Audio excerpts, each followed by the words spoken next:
I was 6 months deep into what I thought would be my peaceful retirement when Patricia Holloway decided to make my life hell over a snowplow. The morning started like any other February day in Boulder County, Colorado. I woke up at 4 in the morning, made myself a pot of coffee strong enough to strip paint, and headed out to my workshop where my custom snow removal rig sat waiting.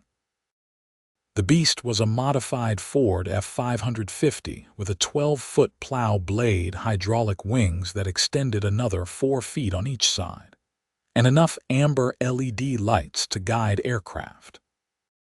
She was beautiful, efficient, and absolutely necessary for the work I did clearing county roads during Colorado's brutal winter storms. I had lived in the Pinewood Estates development for 3 years now.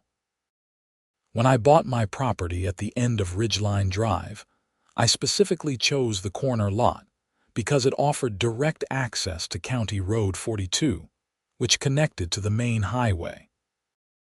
My driveway was essentially a private easement that I had purchased separately, running along what used to be an old logging road. The previous owner had maintained it for decades, and when the property went up for sale, I jumped on it. Not only did it give me the perfect setup for my snow removal business, but it also happened to be the only year-round accessible route to the back section of Pinewood Estates, where about 30 homes sat nestled against the mountain. The HOA had their official entrance on Mountain Vista Boulevard, sure, but that road became a nightmare in heavy snow. The grade was steep, it faced north so ice never melted, and the county prioritized it dead last for plowing. My route along County Road 42 and through my property had become the de facto access point for the back section residents during winter months. I never minded. I kept it clear anyway since I used it multiple times daily for my county contracts. That morning, we had gotten 14 inches overnight with another storm system rolling in by afternoon.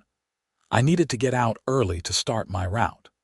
The county paid me good money to maintain a circuit of rural roads that their regular crews couldn't efficiently reach. I had the equipment, the experience from 20 years of doing this professionally, and the reliability they needed. I fired up the truck, the diesel engine rumbling to life in the pre-dawn darkness. The sound was loud, no question about it, but this was Colorado ranch country. People had tractors, ATVs, and various equipment. My nearest neighbor was 200 yards away across an empty lot. I had checked the county noise ordinances before I even bought the place. Equipment operation for commercial purposes was permitted starting at 5 in the morning. I usually waited until 4:30 as a courtesy, and I was always gone within 20 minutes. I had just finished adjusting the plow angle when headlights swung into my driveway. A white Lexus SUV came to an aggressive stop, and out stepped Patricia Holloway, the HOA president. I had met her exactly twice before.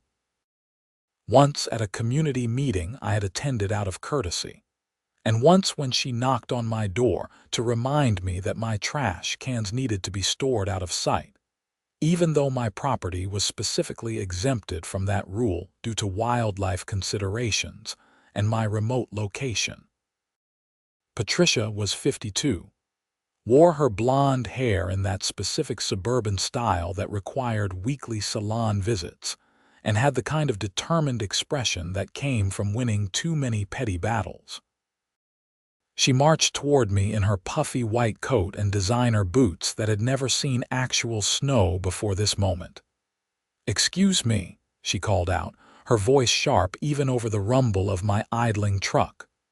"Do you have any idea what time it is?" I checked my watch, genuinely confused. 4:27. "I am actually running a couple minutes late. Is there a problem?" "A problem? You are waking up the entire neighborhood with this monstrosity." She gestured at my truck like it was a tank. "This is a residential area. You cannot be operating commercial equipment at this hour." I took a breath, reminding myself to stay calm. Madam, I appreciate your concern, but I have checked all the county ordinances. Commercial equipment operation for essential services is permitted starting at 5. I am usually out by 4:30 and gone before most people even wake up. I do not care what you think the rules are, Patricia said, her face flushing red even in the cold. This is an HOA community and we have standards. You need to cease this operation immediately or I will call the police. The HOA does not have jurisdiction over county ordinances, I said, keeping my voice level. And I have contracts with the county to clear roads. People are depending on me right now to make their commutes safe. Your property is part of Pinewood Estates, which means you are subject to our rules, she insisted. And our rules clearly state no commercial vehicles are to be operated during quiet hours, which extend until 7 in the morning. I rubbed my face, exhausted already, and the day had not even started. Look, I reviewed all the HOA bylaws before I purchased this property. My lot is in a commercial use permitted zone, which is exactly why I bought it. The previous owner ran a landscaping business from here for 20 years. That was under the old board, Patricia snapped. We have updated our policies. You should have received notification. I received no such thing, I said, which was true.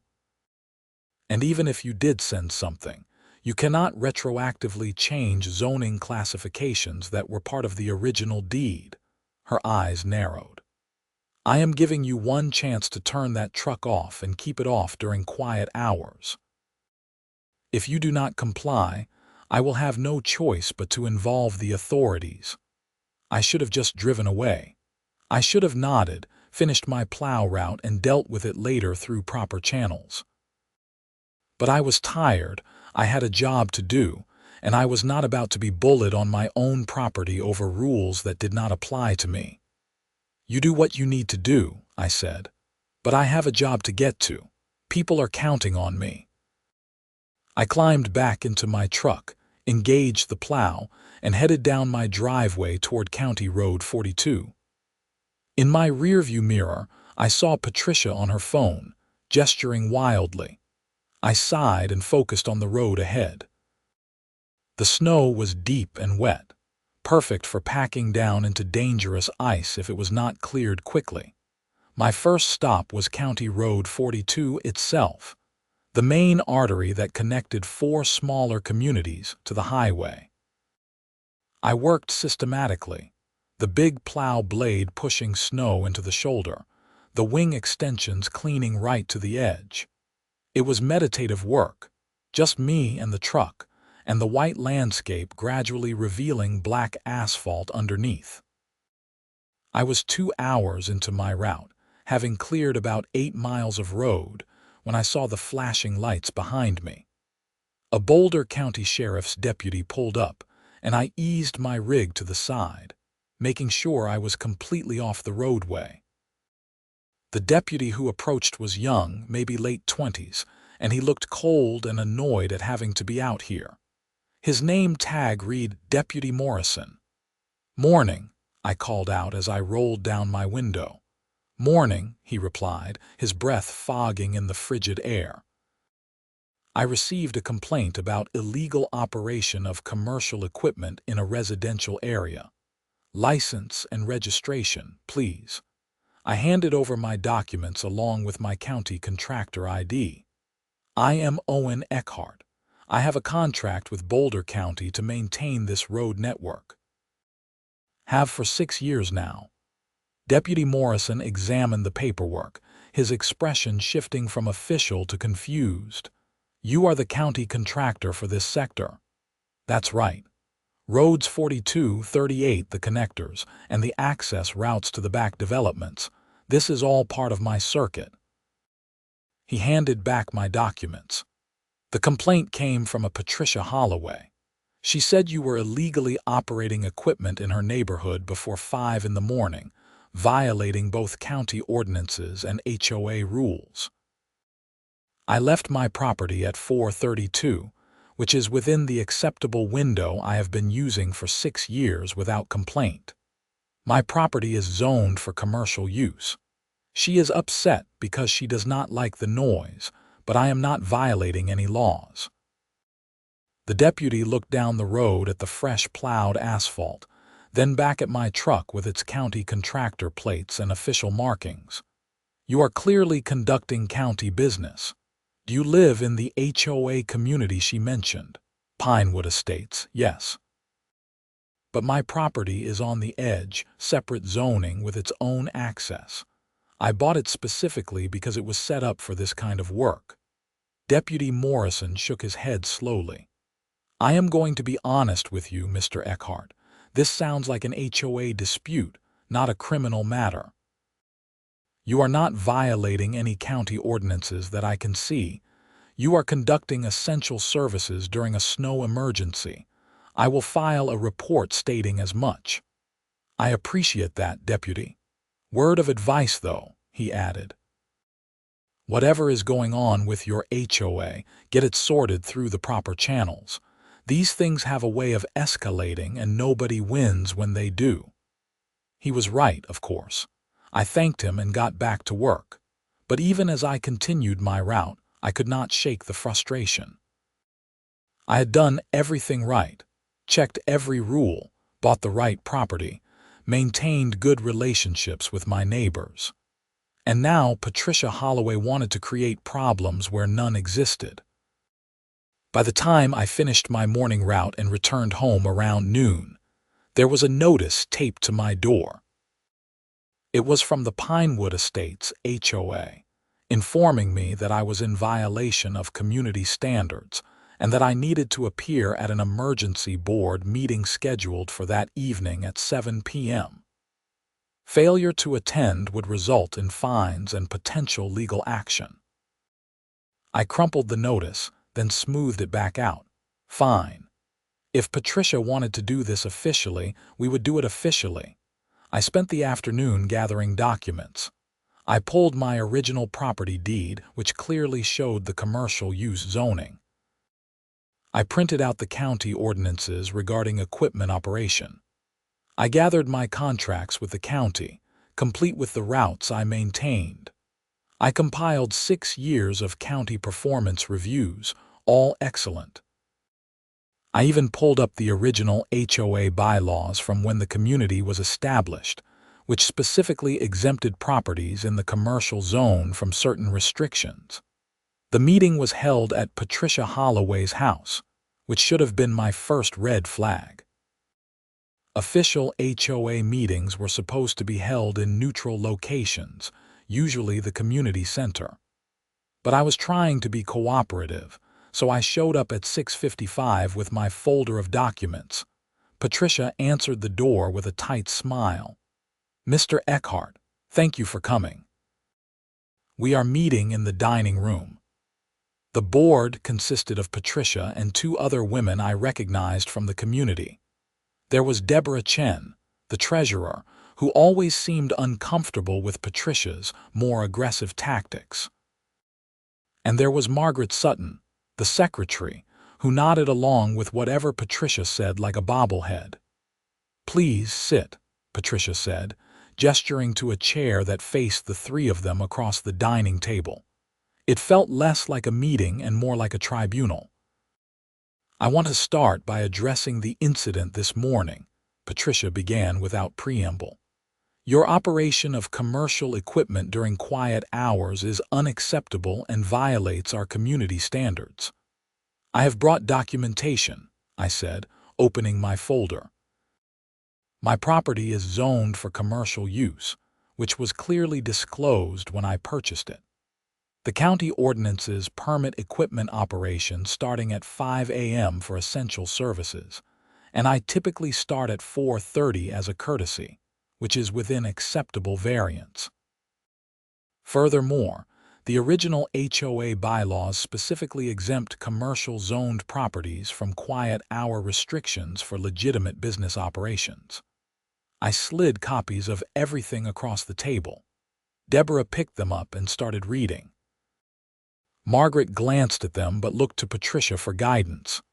"These bylaws are outdated," Patricia said dismissively. "We have amended them." "You cannot amend zoning classifications," I replied. "That is established at the county level.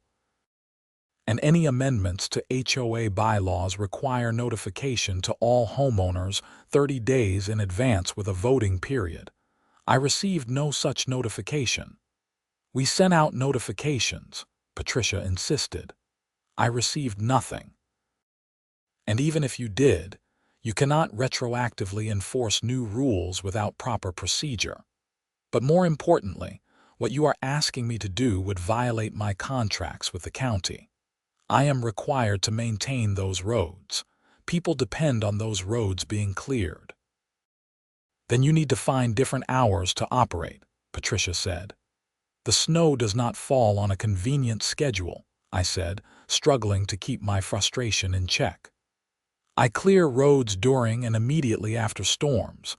That means early mornings, late nights, whenever it is needed." "That is the job." "Then perhaps you need to find a different property for your business," Patricia said coldly. There it was. This was not about noise or hours or community standards. This was about her wanting me gone. "This is targeted harassment," I said flatly. "I have every right to operate my business from my property. I am not violating any laws. I am providing an essential service that, frankly, benefits everyone in this community." "Benefits?" Patricia let out a harsh laugh. "You are a nuisance. Your truck is loud, your equipment is unsightly, and you are lowering property values." "Actually," Deborah spoke up quietly, "I have to say, Owen's work on County Road 42 has made it much easier for those of us in the back section to get out this winter. The official entrance has been a nightmare." Patricia shot her a look that could have frozen water. "That is not relevant to this discussion." "It seems relevant," I said, "especially since my property is the access point for that route." "Your property borders county land," Patricia corrected. "The access is public." "Actually, it is not," I said. I had not wanted to get into this, but she was pushing. "County Road 42 is public, yes, but the access from this development to County Road 42 runs through my property. It is a private easement that I own."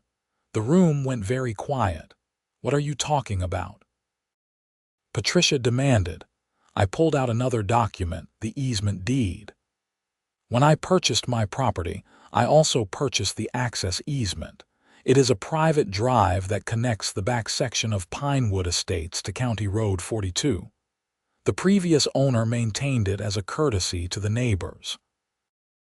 I have continued that courtesy, but legally, it is my property, and I have every right to restrict access if I choose to." Deborah's eyes went wide. "That is the only reliable way out of the back section in winter." "I am aware," I said, "which is why I have kept it open and maintained. But if the HOA is going to continue harassing me over my legitimate business operations, I may need to reconsider that courtesy." Patricia's face had gone from red to white. "You cannot block access. That is illegal." "It is my property," I repeated. "I can absolutely restrict access to my private property. The HOA chose to build homes in a location with limited access. That is not my problem." "This is extortion," Patricia hissed. "No, this is me explaining the reality of the situation. I have been nothing but cooperative. I maintain that access road at my own expense. I keep it plowed. I repair washouts. I have even paid for gravel and drainage improvements, all on my own dime. And in return, you are threatening me with fines and legal action over imaginary violations." Margaret finally spoke up, her voice nervous. "Patricia, maybe we should table this discussion and consult with the HOA attorney." "We do not need an attorney," Patricia snapped. "He is bluffing." "I am really not," I said. I stood up, gathering my documents. "I have tried to be reasonable. I have shown you that I am operating within all legal parameters. If you continue to harass me, I will close the easement and you can deal with getting 30 families in and out through the north entrance all winter. I hear the grade is particularly icy this year." I left before Patricia could respond, my heart pounding. I had not wanted to play that card, but she had left me no choice. The easement was legitimately mine, and while I had no real desire to cut off my neighbors, I needed Patricia to understand that she did not have the power she thought she had.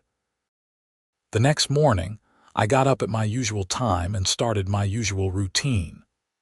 As expected, there was already an email from Patricia waiting for me, sent at 11 p.m. the previous night. It was a formal notice that the HOA was pursuing legal action against me for threatening to restrict access and for operating in violation of community standards. She also CC'd the entire HOA membership, painting me as a villain who was holding the community hostage. My phone started ringing before I even finished my coffee. The first call was from Tom Richards, who lived 4 houses down from the access point. "Owen, it is Tom. Listen, I just got Patricia's email. Is it true you might close the access road?" "Only if the HOA keeps harassing me over my business," I explained.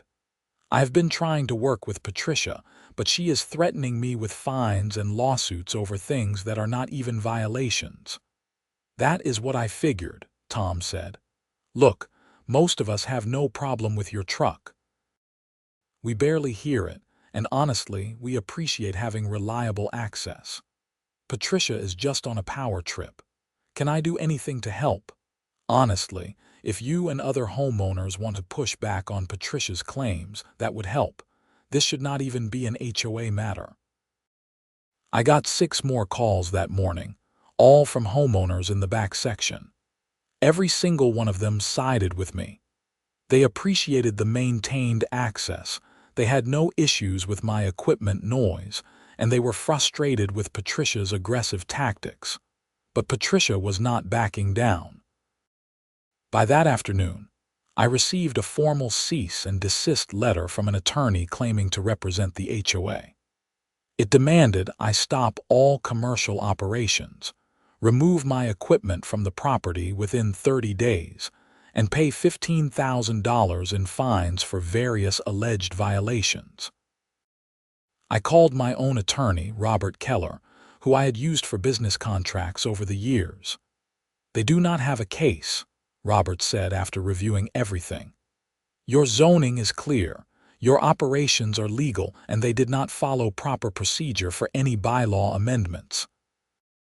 This cease and desist is not worth the paper it is printed on." "What about the easement situation?" I asked. "That is more interesting," Robert admitted. "You absolutely own it. You can restrict access. But if you do, expect them to sue claiming you have established an implied easement through years of open use." Would they win? Probably not, given that you have clear documentation showing it was always a courtesy, never a right. But it would be messy and expensive for everyone. Better to not go there if you can avoid it. "I am trying to avoid it," I said, "but Patricia is escalating at every turn. Let me send a response to their attorney. We will lay out the facts and make it clear that their case has no merit. Sometimes that is enough to make people back off."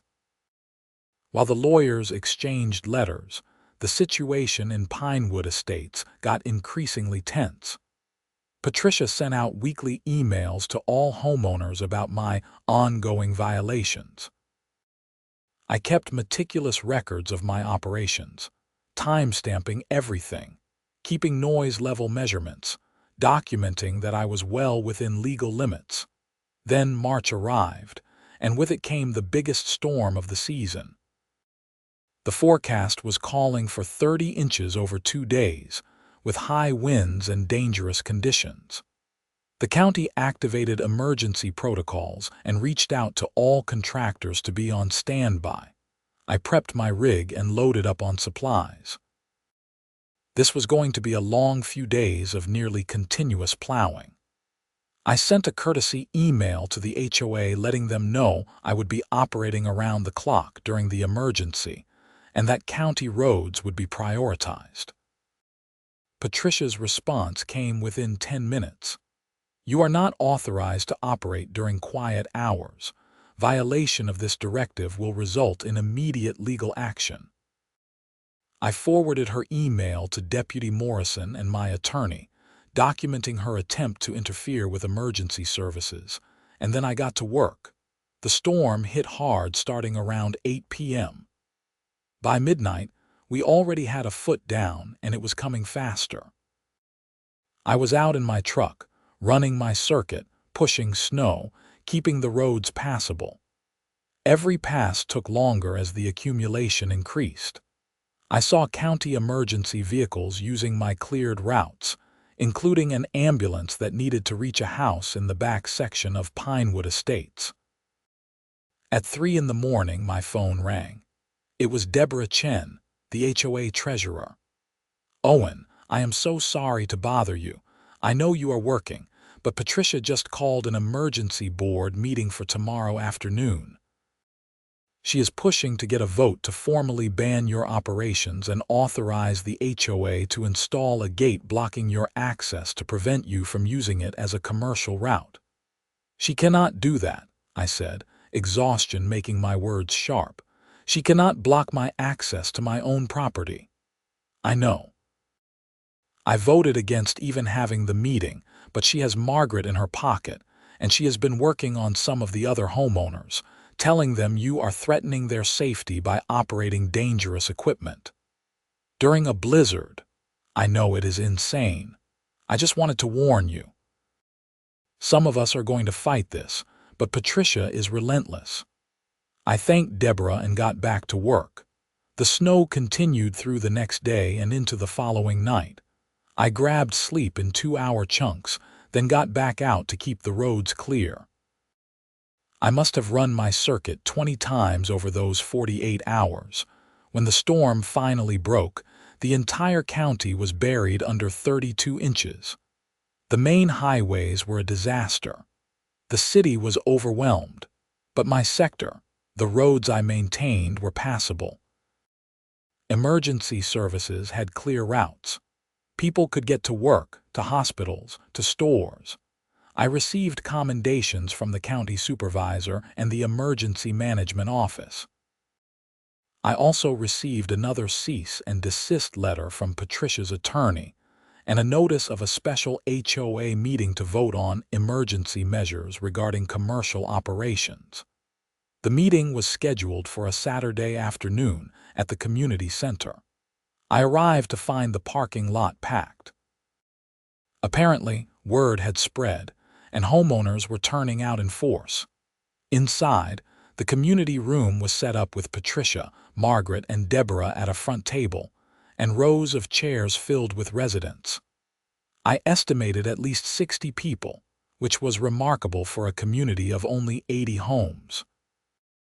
Patricia called the meeting to order and immediately launched into her prepared speech about maintaining community standards, protecting property values, and ensuring safety.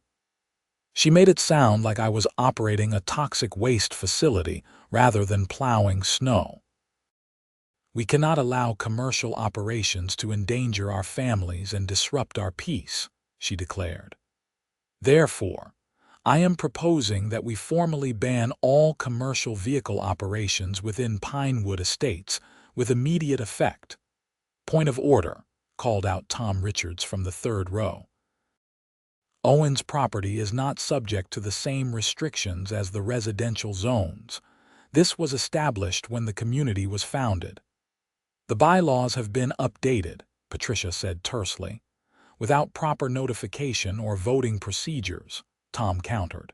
He stood up, holding papers. I pulled the original HOA documents from the county recorder. The commercial zone was specifically exempted from operational restrictions. You cannot change that without a supermajority vote and county approval. Other hands went up.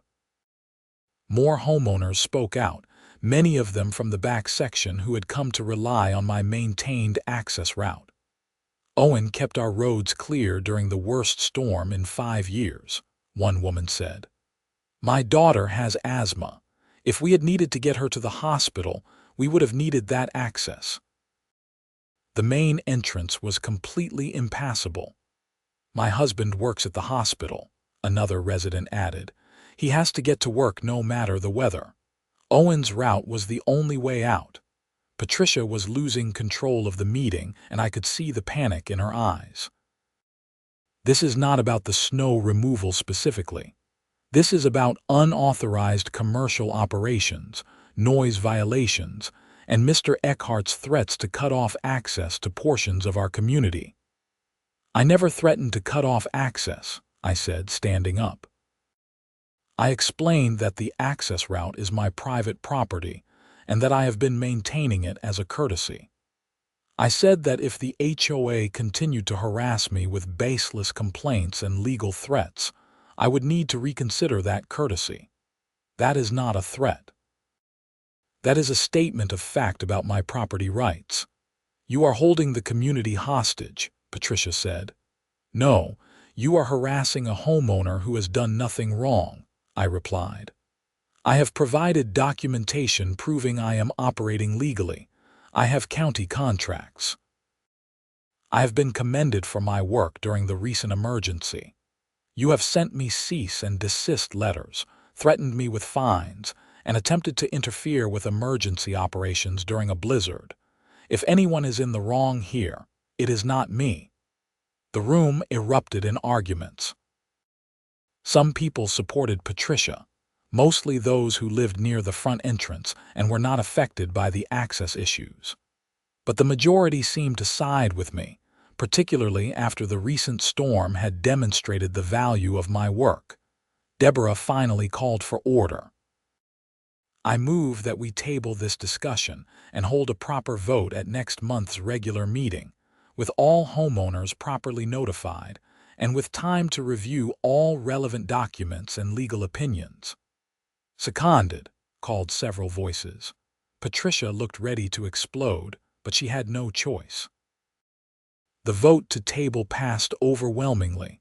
As people filed out, several homeowners came up to thank me and apologize for Patricia's behavior. But I could see Patricia in the corner, on her phone, her face set in determined anger. This was not over. I was proven right 3 days later when two things happened simultaneously. First, I received notice that Patricia Holloway, in her capacity as HOA president, had filed a lawsuit against me personally for operating a nuisance, violating community standards, and for threatening to restrict access. Second, I found that someone had filed a complaint with the county claiming my commercial zoning was obtained fraudulently. The county investigation was relatively quick. An inspector came out, reviewed all my documents, confirmed that the zoning was legitimate and predated the HOA, and closed the complaint as unfounded. But it cost me 3 days of stress and several $100s in administrative fees to provide certified copies of various documents. The lawsuit was more serious. Patricia was suing for damages, demanding I cease operations, and asking the court to declare the access easement a public right-of-way. She had clearly decided to go for broke. My attorney filed a robust response and a countersuit for harassment and abuse of process. She is using the HOA as her personal weapon, Robert explained. We need to make it clear that this behavior has consequences. The legal process ground forward slowly. Discovery, depositions, motions. It was expensive and time-consuming, but I was not backing down. I had right on my side, and I had extensive documentation to prove it. Meanwhile, winter turned to spring, and something interesting happened. The Pinewood Estates HOA held their annual elections. Patricia ran for re-election as president. She lost, badly. Deborah Chen became the new president, and several new board members who were sympathetic to my situation were elected. One of Deborah's first acts was to hold a vote on whether the HOA should continue the lawsuit against me. The vote failed. The HOA formally withdrew from the case. But Patricia was not done. She continued the lawsuit as an individual, claiming personal damages from my operations. It was absurd, but it still had to be dealt with. The case finally went to mediation in June. We sat in a conference room, Patricia and her attorney on one side, me and Robert on the other, with a mediator trying to find common ground. My client has suffered significant distress from Mr. Eckhart's threatening behavior and disruptive operations. Patricia's attorney began. Your client has engaged in a systematic campaign of harassment against Mr. Eckhart, including filing false complaints, threatening him with baseless legal action, and attempting to interfere with his county contracts, Robert countered. We have documentation of every instance. The mediator reviewed the evidence from both sides. After 3 hours, she delivered her assessment. Miss Holloway, I am going to be frank with you. Your case has no merit. Mr. Eckhart has demonstrated that he is operating legally, that his zoning is proper, that he has every right to conduct his business from his property, and that he owns the access easement in question. Your complaints about noise are not supported by any measurements showing violations of county ordinances. Your claims of threats are contradicted by the actual communications, which show Mr. Eckhart simply explaining his property rights. But he is running a commercial operation in a residential community, Patricia protested. In a commercially zoned area, the mediator corrected, which is specifically permitted. Miss Holloway, if you proceed with this lawsuit, you are going to lose. And Mr. Eckhart has a very strong countersuit for harassment. I strongly recommend you drop this action. Patricia sat in stony silence for a long moment. Finally, she spoke, her voice tight. What about the access easement? It is his property, the mediator said. He has been extraordinarily generous in maintaining it for community use. If I were you, I would be thanking him, not suing him. After another hour of back and forth, we reached a settlement. Patricia would drop her lawsuit. I would drop my countersuit.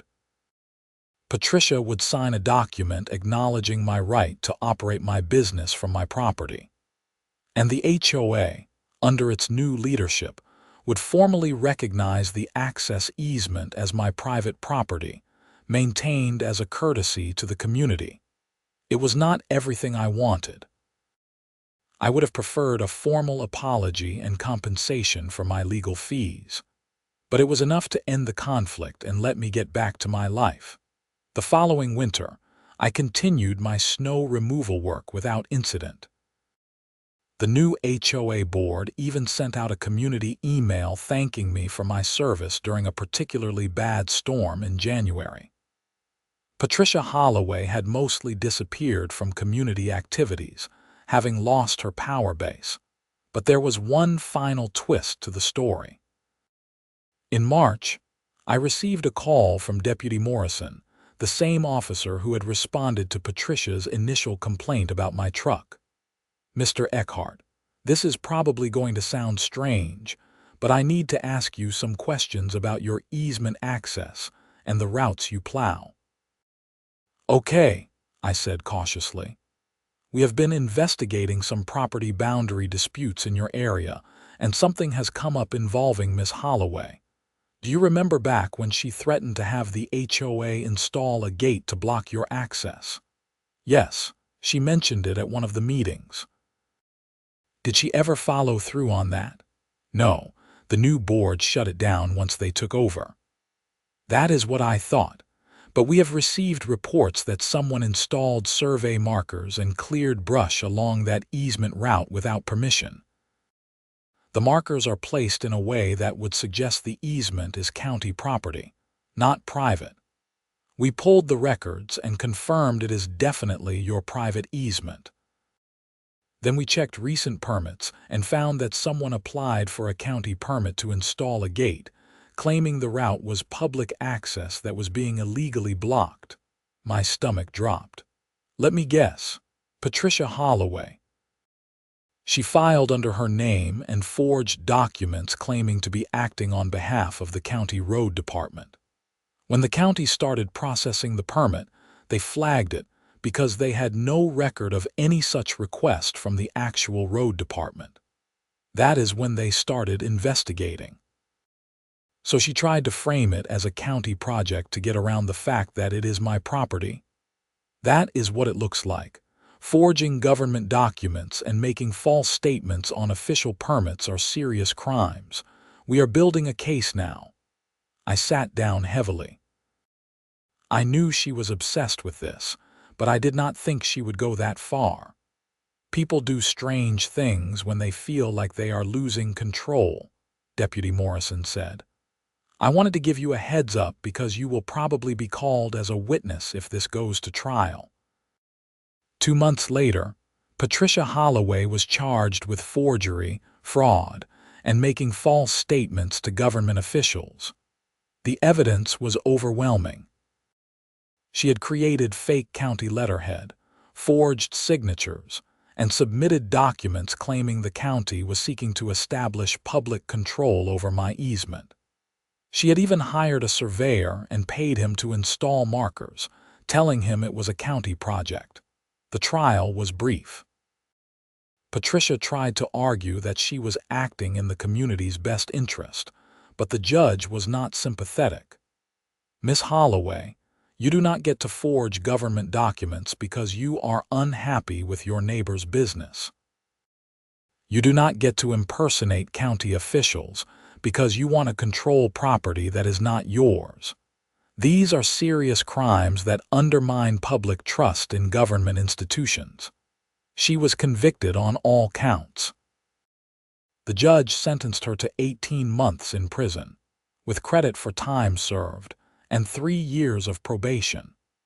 She was also ordered to pay restitution for the costs of the investigation and to compensate me for the legal expenses I had incurred defending against her various actions. Standing in that courtroom, watching Patricia being led away by bailiffs, I felt a strange mix of emotions. Relief, certainly. Vindication. But also a kind of sadness that it had come to this. All of this could have been avoided if she had just left me alone to do my job. After the sentencing, I walked out of the courthouse into bright summer sunshine. Deputy Morrison was waiting by his patrol car. That has got to feel good, he said. Honestly, I just feel tired, I admitted. I never wanted any of this. I just wanted to run my business and be a good neighbor. You were. She was the problem, not you. Sometimes people get so wrapped up in their own need for control that they lose sight of everything else. I drove home through Boulder County, past the roads I had plowed countless times, past the communities that depended on my work.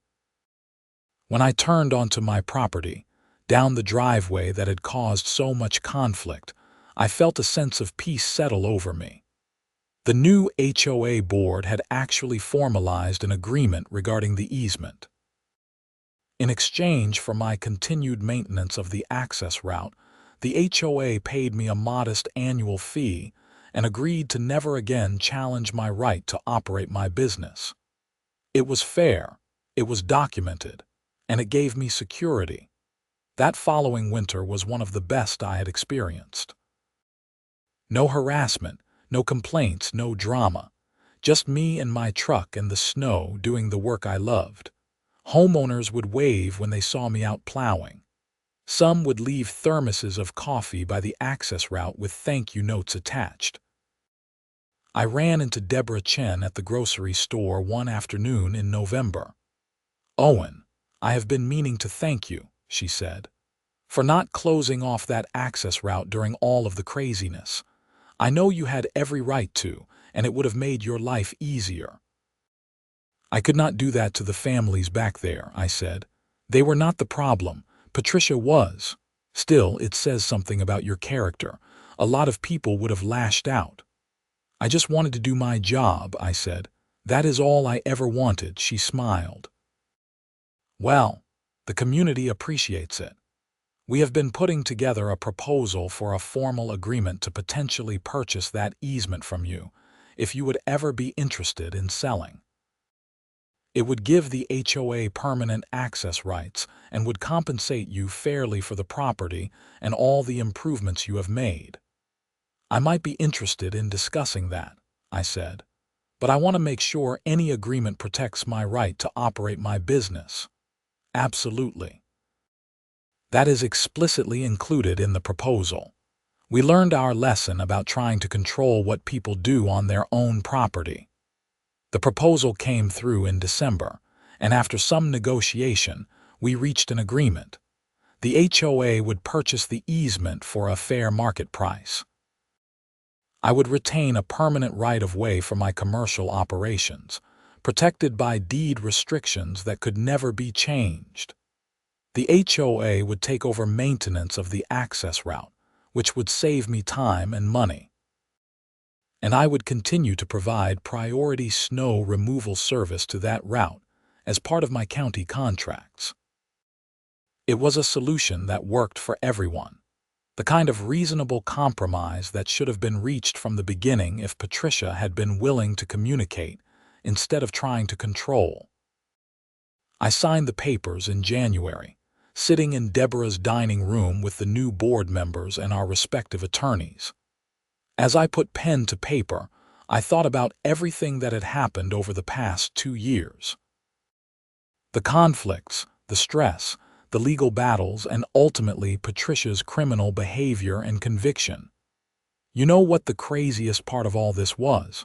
I said as we finished signing. "I checked the county records. Patricia does not even live in the back section. She lives right off the main entrance. The access route I maintained had zero impact on her.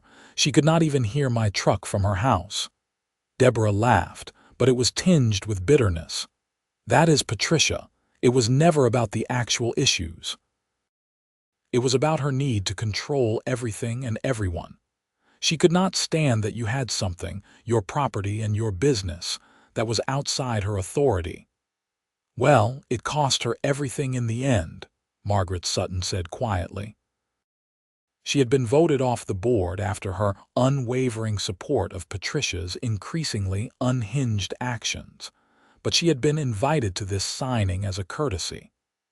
"I am sorry I did not speak up sooner. I knew some of what she was doing was wrong, but I convinced myself she had the community's best interests at heart. We all have moments we are not proud of," I said. "What matters is learning from them." After the signing, I drove home as the sun set behind the mountains, painting the snow-covered peaks in shades of orange and pink. My phone buzzed with a text from the county supervisor, asking if I was available for some additional routes next winter. They had been impressed with my reliability and wanted to expand my contract. I texted back that I was definitely interested. This was my life, this work, this place. I had fought to protect it, and now I could finally just live it. That night, I sat in my workshop, performing routine maintenance on my truck. The diesel engine was running smooth, the plow blade was sharp, and everything was ready for whatever winter threw at me. Through the open door, I could see the access route, now formally owned by the HOA but still maintained with the same care I had always given it. My phone rang. It was Tom Richards. "Hey Owen, I just wanted to let you know we are organizing a community appreciation barbecue this summer, and you are the guest of honor. We want to thank you properly for everything you have done." "That is really not necessary," I said. "Maybe not, but we want to do it anyway. You stood up for what was right, even when it cost you. That means something." After we hung up, I sat there for a while just thinking. In the beginning, when Patricia first confronted me that dark winter morning, I never could have imagined it would escalate the way it did. I never could have imagined someone would go so far, would break laws and forge documents, all because they could not control something that was never theirs to control in the first place. But I also never could have imagined how the community would come together, how neighbors would support each other, how reasonable people would ultimately prevail over unreasonable actions. The legal system had worked, slowly but surely. Patricia had been held accountable for her crimes. I had been vindicated in my rights, and the community had learned valuable lessons about governance, property rights, and the importance of respecting boundaries, both literal and figurative. I finished up my maintenance work and headed inside as the temperature dropped toward 0. Tomorrow morning I would be up at 4:30 just like always, ready to clear roads if the forecast snow materialized. It was what I did. It was who I was, and now, finally, I could do it in peace. The winter continued with its usual rhythm of storms and clear days, of early mornings and hard work. I found myself actually enjoying the community again, now that the constant conflict was gone. I attended HOA meetings occasionally, usually just to provide updates on road conditions or coordinate with the board on the access route maintenance. In February, we got a surprise storm that dropped 2 feet in 6 hours. I was out all night, running my routes, keeping things clear. Around 3 in the morning, as I was making another pass through the back section access, I saw headlights behind me. It was Tom Richards in his truck, and behind him, 3 other neighbors in their vehicles with plows attached. Tom rolled down his window. "Figured you could use some help. We have got the residential streets if you want to focus on the main routes." I felt a tightness in my chest that had nothing to do with the cold. "You guys did not have to do this. We know, we wanted to. You have been taking care of us for years. Time we returned the favor." We worked through the rest of the night as a team, clearing every street in the back section, making sure everyone could get out safely in the morning. By the time the sun came up, Pinewood Estates was in better shape than it had ever been after a major storm. We gathered at the community center for coffee and breakfast sandwiches that Deborah had somehow organized despite the early hour. Standing there with these neighbors, these people who had stood by me when things got difficult, I realized something important. Patricia had tried to make me the enemy, the outsider, the threat to the community. But in doing so, she had actually strengthened the bonds between me and my neighbors. She had forced people to examine what really mattered, to choose between petty control and genuine community values. And the community had chosen wisely. "Speech," someone called out, and others took up the chant. I held up my hands, laughing. I am not much for speeches, but I will say this. 2 years ago, I wondered if I had made a mistake buying property here. I thought maybe I did not fit in, maybe I was causing problems just by doing my job. But you all showed me that was not true. The problem was never the community. It was one person who forgot what community actually means. "Hear, hear," several voices agreed. "So thank you," I continued. "For standing up, for speaking out, for not letting someone bully a neighbor just because they could. That took courage, and it made all the difference." We raised our coffee cups in a toast, and in that moment, everything that had happened, all the stress and conflict and legal battles, felt worth it. Because we had come through it stronger, more united, more committed to being actual neighbors instead of just people who happened to live near each other. The rest of that winter passed smoothly. Spring arrived with its mud and melt, and I shifted my focus to equipment maintenance and preparation for the next season. The county offered me an expanded contract for the following year, including some additional routes that would mean more income and more responsibility. I accepted, knowing that I finally had the stable foundation I needed. My property rights were secure, my business was thriving, and I had a community that actually appreciated what I did. In May, I received a letter from the Colorado Department of Corrections. It was from Patricia Holloway. I almost threw it away without reading it, but curiosity got the better of me. The letter was short, written in her precise handwriting. "Mr. Eckhart, I am writing to you from prison, which I am sure gives you satisfaction. I want you to know that I was only trying to protect our community and maintain standards. You may think you won, but you have set a precedent that will allow commercial interests to overrun residential areas throughout the county. I hope you can live with that. Sincerely, Patricia Holloway." I read it twice, then filed it away with all the other documents from the case. There was no apology, no acknowledgement of wrongdoing, no recognition that she had broken laws and hurt people. Just continued insistence that she had been right all along. Some people never learn. Some people never accept that the world does not revolve around their preferences and their need for control. Patricia Holloway was apparently one of those people, but that was her burden to carry, not mine. I wrote back, keeping it simple. "Miss Holloway, I never sought to win anything. I only wanted to do my job and live peacefully on my own property. You were the one who chose conflict over communication, legal warfare over reasonable discussion. I hope you use your time to reflect on that. There is a community here that has moved on and is thriving without your leadership. I wish you well in finding your own peace. Owen Eckhart." I mailed the letter and then put the whole Patricia Holloway chapter of my life firmly behind me. There was too much living to do, too much work to accomplish, too many good people to appreciate. The community barbecue happened in July, on a perfect Colorado summer day with blue skies and the kind of crisp mountain air that makes you grateful to be alive. Someone had made a banner that read, "Thank you, Owen," and there were easily 100 people there. Not just from Pinewood Estates, but from other communities. I served with my snow removal work. The county supervisor gave a speech about the importance of reliable contractors and presented me with a plaque recognizing my years of service.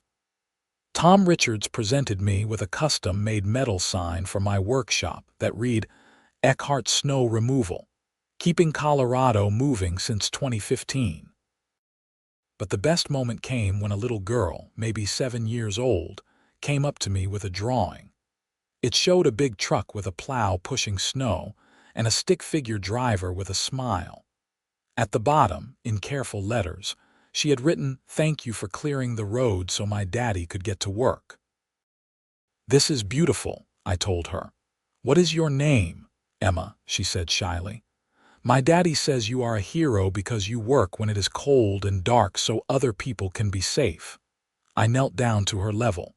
"Your daddy sounds like a smart man, but I am not a hero. I am just someone who has a job to do and tries to do it right." "That is what heroes do," she said matter-of-factly, and then ran off to join the other kids. I stood there holding that drawing, feeling emotions I could not quite name. This was why I did the work. Not for recognition or praise, but for moments like this. For families who could count on clear roads, for emergency services that could respond, for communities that could function even in the worst weather. As the sun set and the party wound down, Deborah came over to where I was sitting, watching the mountains. "You did good," she said simply. "We all did," I replied. "It took a lot of people choosing to do the right thing. True, but you started it by standing up for yourself. A lot of people would have just given in, moved away, let Patricia win. You fought back, but you did it the right way, through proper channels with documentation, respecting the law. That matters. I just could not let someone take away what I had worked so hard to build," I said. "This business, this life, it is everything to me." "Well, you have got a home here now," Deborah said. "A real one with people who value you. That is worth more than any easement or property line." She was right. The legal battles, the property rights, the business operations, those were all important. But what really mattered was this: the community we had built, the relationships we had forged, the mutual respect and support we had created. That night, driving home down roads I had cleared hundreds of times, I thought about how much had changed since that first confrontation in the pre-dawn darkness of my driveway. How a simple dispute over noise and hours had escalated into forgery, fraud, criminal convictions, and ultimately, a stronger and more united community. I had learned things about myself I had not known before, that I could stand up to pressure and intimidation, that I could fight for what was right without compromising my principles, that I could be firm in defending my rights while still being generous to my neighbors. And I had learned things about communities too, that they were not defined by their loudest voices or their most aggressive leaders, that ordinary people, when pushed, would stand up for fairness and decency, that given the choice between control and cooperation, most people would choose cooperation. Winter came around again, as it always does in Colorado. The first snow of the season fell on a Tuesday night in October, just a few inches, barely enough to warrant plowing. But I went out anyway, making my rounds, checking equipment, making sure everything was ready for the long season ahead. As I drove through Pinewood Estates, I saw lights on in houses, smoke rising from chimneys, families settling in for the evening. The access route, now owned by the HOA but still used daily for my work, was clear and well maintained. The relationship with the community was better than ever. My business was thriving. Everything Patricia had tried to take away from me was not only still there but stronger than before. I pulled into my driveway at the end of the run, the familiar diesel rumble echoing in the cold air. It was after midnight, but I was not tired. I was energized by the work, by the purpose of it, by the knowledge that come morning, people would wake up to clear roads and safe conditions because I had been out here doing my job, standing in my workshop, doing the final checks before calling it a night. I heard a vehicle pull up. It was Deputy Morrison in his patrol car. He rolled down the window with a grin. "Just checking in. First snow of the season. Wanted to make sure you were not getting any harassment," I laughed. "All quiet so far. I think we have turned a corner. Good. You deserve some peace." You know, that whole situation with Holloway, it got talked about a lot at the department. Some of the other deputies and we deal with HOA disputes all the time. Most of them are petty nonsense. But what she did crossed so many lines. You think she really understood how wrong it was? I asked. Morrison shrugged. Some people never do. They get so locked into their own perspective that they cannot see outside it. But that is not your problem anymore. No, I agreed. It is not. He drove off with a wave and I finished buttoning up the shop for the night. Inside my house, I made one last cup of coffee and sat by the window, looking out at the snow-covered landscape. My phone buzzed with a text from the county supervisor confirming my routes for the morning. Everything was in order.